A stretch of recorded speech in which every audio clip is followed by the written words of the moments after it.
ವರಿಷ್ಠರಿಗೂ ಗೊಂದಲ ತಂದಿಟ್ಟಿದೆಯಾ ಬಿಜೆಪಿ ಬೆಳವಣಿಗೆ? ರಾಜ್ಯಾಧ್ಯಕ್ಷರ ಆಯ್ಕೆಗೆ ಕಾದು ನೋಡುವ ತಂತ್ರ ಮುಂದುವರಿತಾರ ವಿಜಯೇಂದ್ರ? ಬಿಜೆಪಿ ಭಿನ್ನಮತ ಶಮನಕ್ಕೆ ಸರ್ಕಸ್. ದಾವಣಗೆರೆ ಬಾಗಲಕೋಟೆ ಸಮಸ್ಯೆ ಇತ್ಯರ್ಥಕ್ಕೆ ಮೊದಲ ಹೆಜ್ಜೆ. ನಾಯಕರ ಜೊತೆ ಚರ್ಚೆಗೆ ನಿರ್ಧಾರ. ಬಿಜೆಪಿಗೆ ಈಶ್ವರಪ್ಪ ವಾಪಸ್ ಕರೆತರುವಂತೆ ಒತ್ತಡ. ಕುರುಬ ಸಮುದಾಯದ ಮುಖಂಡರಿಂದ ಆಗ್ರಹ. ಹಿತಾಸಕ್ತಿ ಕಾಪಾಡುವಂತೆ ಒತ್ತಾಯ. ಮುಂದಿನ 3 ತಿಂಗಳಲ್ಲಿ ಡಿಕೆ ಸಿಎಂ ಆಗ್ತಾರೆ. ಶಾಸಕ ಇಕ್ಬಾಲ್ ಹುಸೇನ್ ಭವಿಷ್ಯ. ಬದಲಾವಣೆ ಸಹಜ ಎಂದ ಕೈನಾಯಕ್. ನಾಳೆ ರಾಜ್ಯಕ್ಕೆ ಸುರ್ಜೇವಾಲಾ ಎಂಟ್ರಿ. ಶಾಸಕರ ಜೊತೆಗೆ 1-to-1 ಚರ್ಚೆ.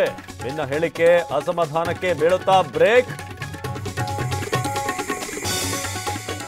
ಹಾರಿ ಬಂತು ಫ್ಲೆಕ್ಸ್. ಕಾರ್ನಲ್ಲಿದ್ದವರು just miss. ಬೆಂಗಳೂರಿನ 8ನೇ ಮೈಲಿ ಫ್ಲೈಓವರ್ ಮೇಲೆ ಘಟನೆ. ಪ್ರಶ್ನೆ ಮಾಡಿದ್ದಕ್ಕೆ ಧಮಕಿ ಹಾಕಿದ್ರಂತೆ ಟೋಲ್ ಸಿಬ್ಬಂದಿ. ಕೆಆರ್ಎಸ್ ಅಣೆಕಟ್ಟು ಸಂಪೂರ್ಣ ಭರ್ತಿ. ನಾಳೆ ಸಿಎಂ ಸಿದ್ದರಾಮಯ್ಯ ಬಾಗಿನ ಅರ್ಪಣೆ. ಜಿಲ್ಲಾಡಳಿತದಿಂದ ಸಕಲ ಸಿದ್ಧತೆ. ಮುಳ್ಳಯ್ಯನಗಿರಿಯಲ್ಲಿ ಕಣ್ಮನ ಸೆಳೆದ ಜಲಪಾತ. ಜರಿ ಫಾಲ್ಸ್ ನೋಡೋಕೆ ಮುಗಿಬಿದ್ದ ಪ್ರವಾಸಿಗರು. ಸೆಲ್ಫಿಗೆ ಮಸ್ತ್ ಪೋಸ್.